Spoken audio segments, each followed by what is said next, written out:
Baik, untuk pertemuan yang terakhir ini kita berikan untuk tugas akhir ya. Nah, sebenarnya tugas akhir ini sudah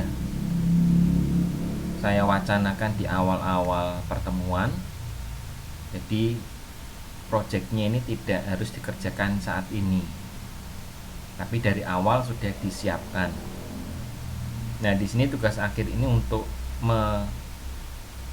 menyamakan ya antara satu dengan yang lain supaya hasilnya ini seragam ya.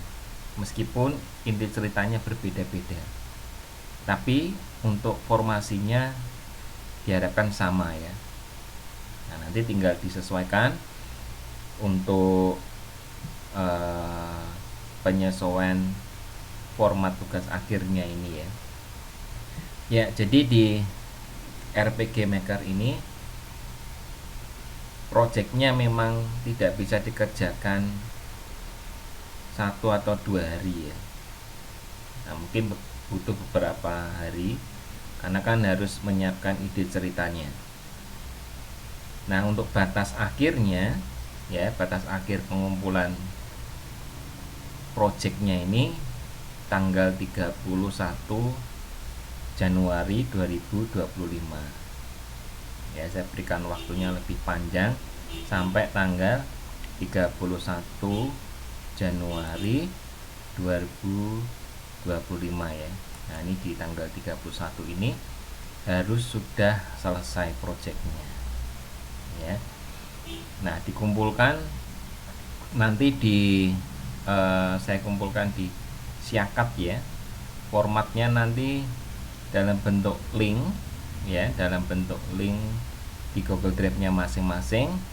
Dan untuk aksesnya jangan dibatasi supaya nanti untuk dosen-dosen pengampu mata kuliah ini bisa mengoreksi ya. Tapi kalau dibatasi kan otomatis tidak bisa dikoreksi ya. Jadi ada sebuah link yang formatnya untuk hasilnya ini bisa dalam bentuk exe, atau kalau yang sudah bisa dalam bentuk APK tidak masalah, seperti di materi minggu yang lalu ya. Untuk mempublish hasil RPG-nya bisa dalam format exe atau projector atau dalam format APK ya. Kalau dalam format APK ya berarti nanti disertakan untuk hasilnya ya. Nah, tujuan untuk tugas akhir ini yaitu supaya apa? Supaya mahasiswa itu bisa mengintegrasikan konsep yang dipelajari selama mata kuliah ini saya berikan ya. Jadi baik nanti perancangan, baik nanti untuk penggunaan event dan sebagainya. Yang kedua, mahasiswa ini bisa menghasilkan produk game yang playable atau memiliki nilai kreatif ya. Nah, ini kita sudah tidak sulit lagi karena bisa menggunakan bantuan AI untuk menentukan judulnya, untuk menentukan skripnya. Ini semua sudah bisa kita kerjakan melalui AI ya. Yang ketiga, ini mahasiswa bisa memahami proses dokumentasi ya dari pelaporan game nanti. Jadi nanti mulai dari perancangan, istilahnya nanti ada storyboardnya ya. Jadi scene by scene-nya apa ya, diceritakan. Jadi supaya nanti para dosen ini bisa ngoreksi dengan mudah. Oh, alurnya seperti ini ya. Nah, ini dibuatlah sebuah dokumentasi. Nah, saya kira untuk membuat storyboard ini sudah pernah diajarkan ya di mata kuliah sebelumnya, seperti di pembuatan video ya. Ini kan juga harus membuat storyboard ya. Kemudian bentuk tugas akhir yaitu untuk proyek untuk game finalnya. Ini mahasiswa diwajibkan membuat sebuah game ya yang sudah saya paparkan di awal-awal pertemuan ya. Ini diwajibkan tugas ini ya, karena kan untuk penilaian kan tidak hanya UTS dan UAS, tapi juga harus ada hasil dari mahasiswa, yaitu berupa tugas project game ini ya. Nah, game ini harus memiliki cerita.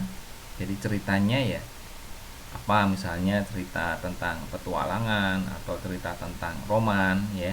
Nah, ini harus ada ceritanya. Tidak asal membuat permainan saja ya, harus ada alur ceritanya ya.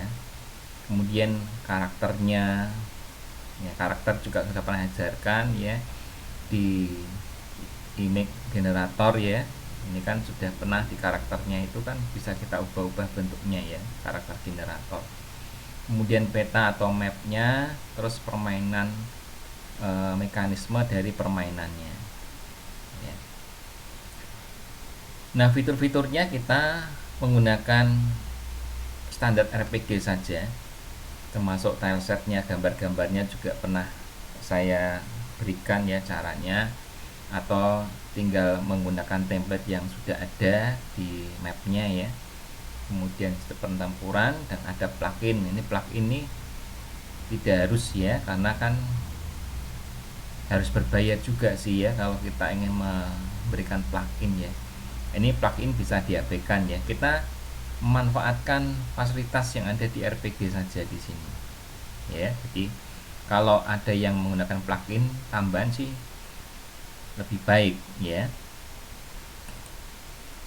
Nah, kemudian bentuk tugas akhir yaitu berupa dokumen project, yaitu tentang tadi ya saya katakan membuat storyboard ya, membuat storyboard. Jadi alurnya seperti apa, di samping memudahkan mahasiswa itu sendiri, juga memudahkan untuk koreksinya ya. Ceritanya itu tentang apa toh? Ini kalau membaca storyboardnya kan lebih gampang ya. Nah, ini. Kemudian temanya bebas ya, saya katakan tadi temanya bisa roman, bisa petualangan, atau yang lain ya. Kemudian durasi ya, durasinya ini ya minimal 10 menit ya. Tentunya 10 menit tidak satu map ya, mungkin ya 3-5 map lah berupa cerita ya, berupa cerita.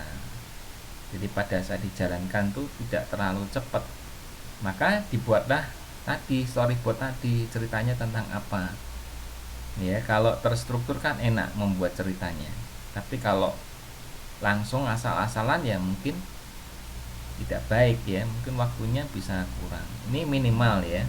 Nah, kalau kurang gimana ya, kurang dari 10 menit pun ya tidak apa-apa sih, cuma standarnya ini kita buat 10 menit ya. Kita mainkan game kan bisa lebih dari 10 menit ya, mainkan game bisa sampai 1 jam 30 menit dan sebagainya. Nah, fitur yang wajib dibuat ini story tadi ya, ada storyboard tadi, yaitu membuat cerita yang logis ya. Jadi dari awal ceritanya seperti apa, scene 1, scene 2, scene 3 ini harus ada ya. Nah, untuk petanya tadi saya katakan kalau petanya cuma 2 atau 3 mungkin ya tidak sampai 10 menit. Nah, petanya minimal ya 5 peta, ini bisa mencapai 10 menit lebih. Misalnya ada peta untuk desa, ada hutan, mungkin ada apa, peta kayak ya misalnya kayak dalam ruangan, di luar ruangan ya. Nah, ini kan ada ya. Jadi misalnya kita bikin rumah kan ada yang situasi dalam rumah, situasi di luar rumah ya, untuk berpindah-pindah map satu ke map yang lain. Nah, karakter minimal 2 karakter utama, tapi di dalam RPG kan sudah disediakan 5 ya, ada 5 karakter ya.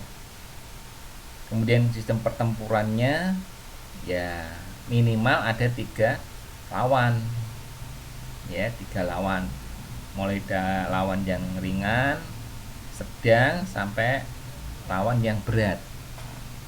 Nah, kemudian ada satu, ya istilahnya bosnya ini ya, bos musuhnya. Ada 3 anak buah yang bisa kita kalahkan.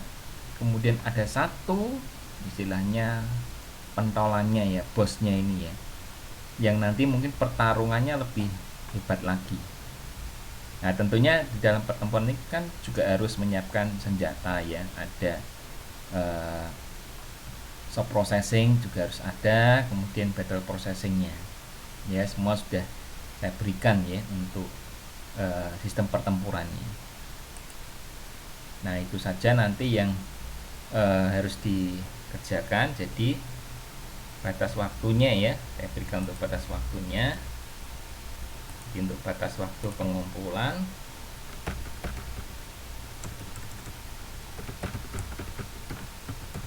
untuk pengumpulannya ya,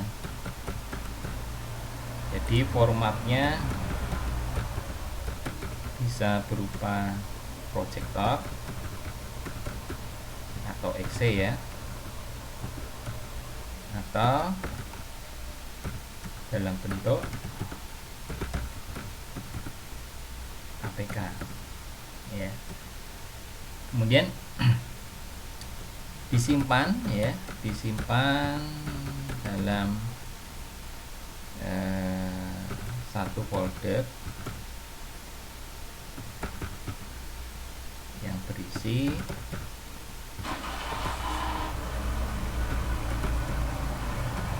tadi ada laporan tadi ya, laporan ini bisa berupa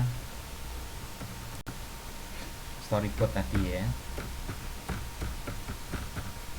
buat sebagai alur cerita,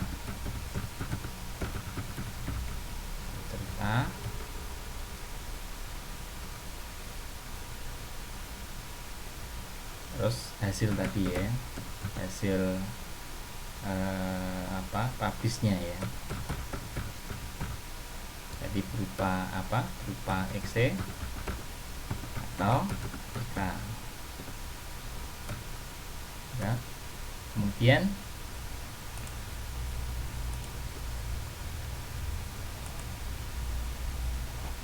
dikumpulkan dalam bentuk link ya,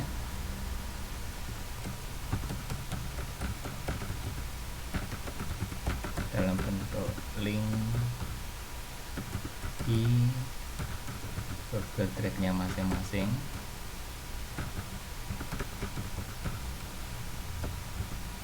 ya, dengan untuk aksesnya penuh ya, artinya jangan dibatasi.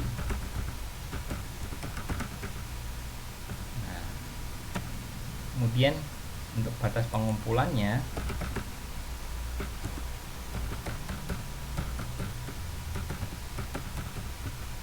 ini ada di tanggal 31 Januari 2025 itu ya. Jadi ini batas waktu pengumpulannya. Di formatnya bisa proyektor atau exe, atau bisa juga dalam bentuk APK. Disimpan dalam satu folder yang berisi laporan, storyboard tadi sebagai alur cerita, dan hasil publishnya exe atau APK.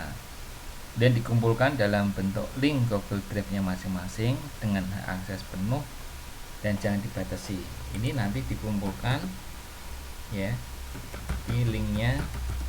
Nah, dikumpulkan di siakat ya, di linknya ini ya. Jadi linknya saja yang dikumpulkan di siakatnya di sini. Jadi tidak perlu harus satu foldernya, tapi di linknya saja di sini ya. Nah, jadi linknya dikumpulkan di siakat. Batas pengumpulannya ya, yaitu tanggal 31 Januari 2025 ini.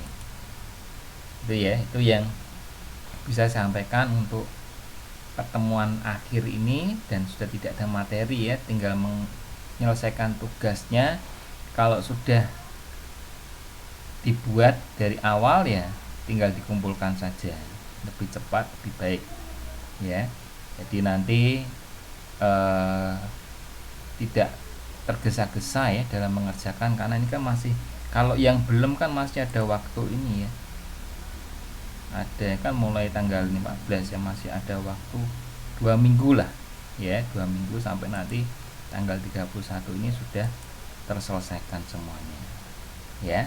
Nah, begitu kira-kira yang saya sampaikan ya. Nanti jika ada kesulitan bisa langsung tanya di WA grupnya ya. Kalau tidak paham atau belum mudeng ya, nanti bisa sharing di WA grupnya ya.